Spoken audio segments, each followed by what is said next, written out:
A cultura é compreendida como os comportamentos, tradições e conhecimentos de um determinado grupo social, incluindo a língua, as comidas típicas e as religiões, música, local, arte, vestimenta, entre inúmeros outros aspectos. A cultura brasileira, por exemplo, é conhecida por sua grande mistura de povos, as grandes festas como o carnaval, a diversidade musical e até mesmo pelo bom futebol. Nesse trimestre, nós estudamos um pouco sobre a cultura de cada continente e compartilhamos nossas experiências com a produção de fanzines. Com isso, finalizamos essa produção conhecendo melhor sobre o conceito de cultura, sua importância e o respeito que devemos ter com ela e sua diversidade.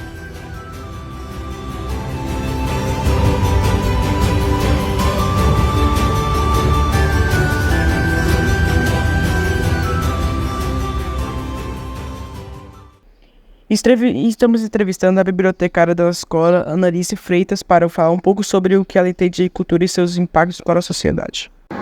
Analice, o que é cultura para você? Para mim, cultura é tudo aquilo que é produzido, que é vivido por um determinado grupo de pessoas. Ok. Vamos prosseguir aqui. Você acredita que a cultura de um povo influencia naquilo em que ela acredita? Forma de vestir, comportamento? Por quê? Bom, eu acredito que sim. Que aquela cultura que é vivenciada por aquele determinado grupo, ela, muitas vezes, a gente pode ver nas religiões. Por exemplo, lá na Bahia, eles têm muito aquelas vestimentas brancas, né? Algumas pessoas também que acreditam, por exemplo, em crenças mais severas e tal, elas costumam vestir roupas em que as mulheres não cortam o cabelo, se tampam mais, né? Então eu acredito que sim, que o vestimento, aquilo que se acredita, tudo está interligado. A gente pode ver também lá por exemplo, lá fora, né, as crenças voltadas às vestimentas das mulheres, a burca. Então eu acho que está totalmente interligado. Os índios também, né? Que eles acreditavam na natureza, no contato com a natureza. Vê que as formas de vestir deles também eram diferentes. A gente vinha a presença de penas, que era aquilo que eles tinham, e tudo mais. Bom, você poderia compartilhar uma história folclórica ou mitológica que seja importante em sua cultura? Bom, eu tenho uma história que eu gosto muito, que ela marcou muito a minha vida, porque ela foi contada pelo meu avô. E ela fala a respeito da esperteza, né? O meu avô, ele é de Minas, mas ele foi morar em Goiás, no interior de Goiás, e lá a presença de animais era muito forte, né? Na época, principalmente, que ele foi. E ele contava uma história do bicho folharal.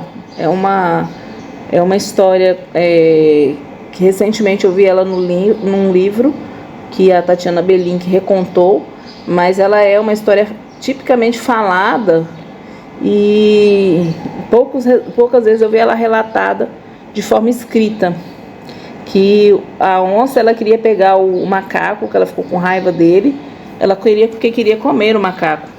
E o macaco, a forma que ela achou para poder pegar o macaco seria ficar na beira do lago, que era o único lago que tinha na região, e ele teria que, em algum momento, tomar água. E aí foi passando os dias, e ele começou a ficar com muita sede, fugindo da onça. Ele teve uma ideia. Ele foi lá onde tinha uma colmeia de abelhas, ele tirou o mel, se lambuzou todo de mel, aí ele rodou no meio de umas folhas secas e foi beber água. E quando ele chegou a beber água, a moça cheirou ele e falou assim: quem é você? Ele falou assim: eu sou o bicho folharal, e bebia água. E foi fazendo isso durante vários dias, e cada dia ele chegava, ele tinha menos folhas, porque ele ia tendo contato com a água e aquele mel ia derretendo, né? Até que um dia ela viu que realmente era um macaco, e aí ela correu atrás dele, mas não se sabe o final. Ela correu e nunca mais se soube nem da onça nem do macaco.